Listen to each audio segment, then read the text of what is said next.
Hey everybody, this is Costa Capithanasis with episode 1 of the Boring Business Podcast. I'm super excited for this because I am here with my very, very good friend, Jason, who owns Divino Pizzeria in Hanover, Pennsylvania. It's my favorite pizza in the whole world, and I'm very excited that the first episode gets to be with one of my very best friends. Absolutely. And so just to jumpstart this, I'm going to have a list of questions that have to do with entrepreneurship. The whole basis, just to give a background on why I'm doing this podcast, why I'm starting this is, it's not very often you find young entrepreneurs that have regular retail businesses, brick and mortar businesses, and I really want to highlight some of the people that are doing it really well.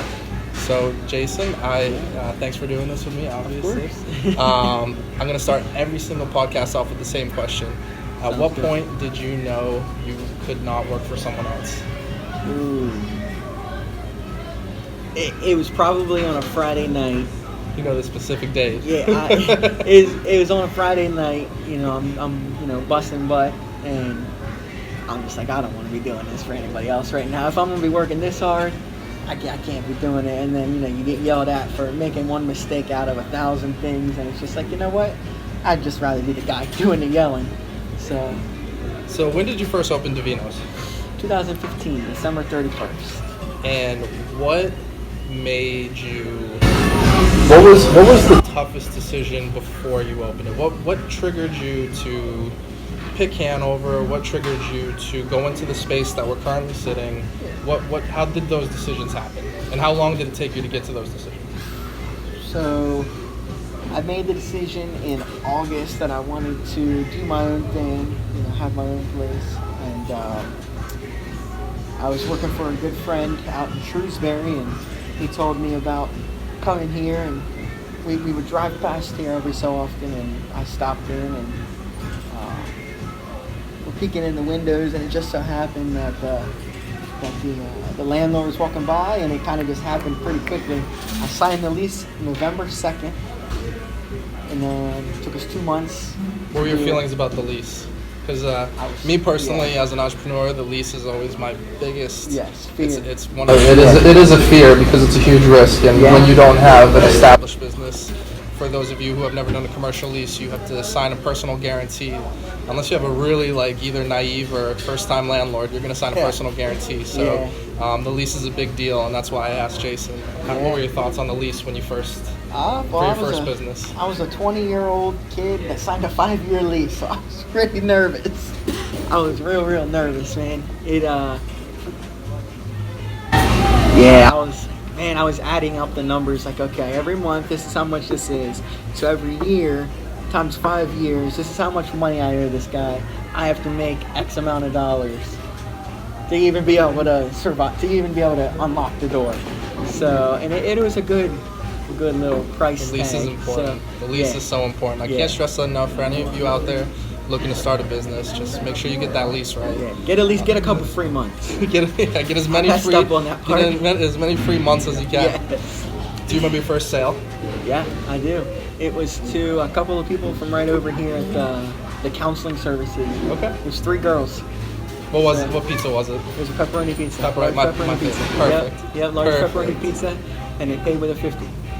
What are some of the habits you have that make you successful?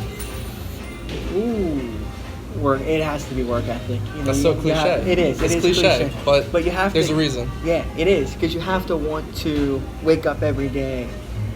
You don't have somebody that's expecting you to be somewhere. You just have to have the drive to do it yourself. You don't have, somebody who's going to yell at you if you don't show up. You don't have, as well as what I do, you don't have that, almost like, you don't have those guidelines that you have to follow. It's whatever you do is going to make you successful. So that's such a good point, because one of my favorite and the most important aspect of entrepreneurship to me is the freedom to do whatever I want when I want.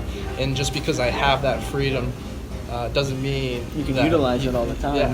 Because you're having that self-motivation to get out of bed and make sure you're doing the right things is important. Yeah, and for my business, it takes a personality. We're not behind computer screens. We're not behind, we're not behind any, no walls, no anything. We're right there front and center, all of us. Tossing pizzas. Tossing pizzas, customer service, shaking hands, meeting people.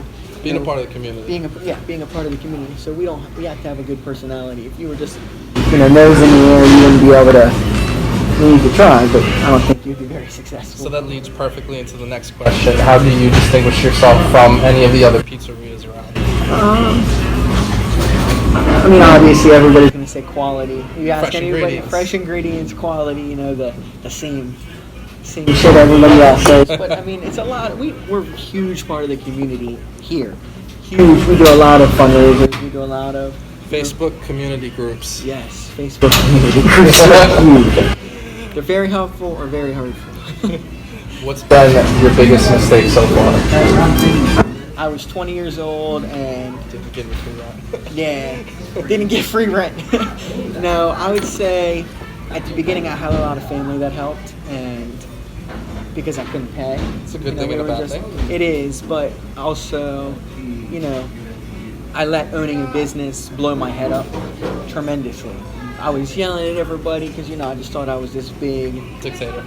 Yeah, and it's not like that. It's everybody has to kind of do things together. So it was, I learned a lot about, even all the way down to like sales reps. Like they were trying to tell me something, I was like, shut up, you don't know what you're talking about. But, now it's, all right, I'll hear them out, yada, yada, yada. And the heads, shrunk back down to somewhat of a normal size. I personally know everybody that works in this restaurant, and everybody loves working here. So, what has been the most unexpected part of your entrepreneurial journey so far? Has anything gone awry? Has anything been super unexpected? Yeah. So actually, it has. Whenever we first opened, we had an expectation for sales. The average. Is a certain amount, and I was like, okay, it might be an average store, with the location, with the way that we're downtown, in case anybody else knows. I expected it to be busy or at lunchtime, and we've just been getting slammed with deliveries, and we actually went a lot more than what we thought we were going to do. What's up, puppy? That guy is he was playing the video game, and the $5 and that came all the way down. He has to hit it off. All the way down. Yep. The quarter's got to push it down. So part of being an entrepreneur is you don't have time off. It doesn't matter if your business closes at 5. It doesn't matter if you were trying to do a podcast. The end of the line is with you, and things need to get taken care of.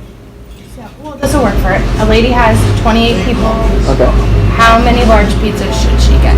Like, what give or take for 28 people? What would be good? So 58 slices, 64, 8 pizzas. 8 pizzas. Tell her 8 pizzas if everybody eats 2 slices. Perfect. Thank you. That sounds done. That's exactly how it's done. That is how it's done, guys. Yeah. How do you minimize the unknowns? There's a lot of unknowns in entrepreneurship. There's a lot of unknowns with being a business owner. How do you minimize your unknowns? I personally, I don't. I take them right to the chin and keep on rolling, man. So that's your version of minimizing unknowns is through experience. Yep. It's my first. Live and learn. Yeah, exactly. Live It's and my learn. first, my first go at it in the real world. It's kind of just like I realize that I'm gonna get slapped in the face multiple times, and what I pull from it is what's important, and that's really it. I know that I'm gonna continue to get smacked. You made as an we interesting go. point about in the beginning you didn't listen to your sales reps. I'm assuming like your cheese guy, your food distributors and stuff, and these guys sell to hundreds of different customers, and they're probably a good resource to maybe listen to a little Burnt bit. a few bridges. Sorry, U.S. Foods. U.S. Foods. Sorry, not sorry. Yeah, if you guys are watching this, you can come back in now. Coke, we're sorry too. Coke, yeah. Sorry for putting your machine in the Middle of the road.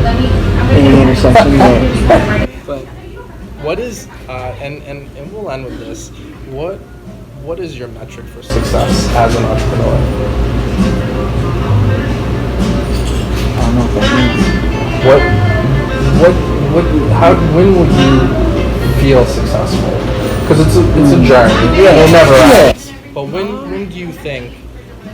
Never is an answer. I mean, Never isn't an answer. No. Never could be an answer. But I would say I'm successful when, you could say whenever you have X amount of dollars in the bank.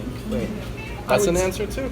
Yeah, I would say more so whenever everyone knows our name. Everyone has positive feelings the majority of people have positive feelings Associated about with drinking. Divino. Yeah. And then just to be successful.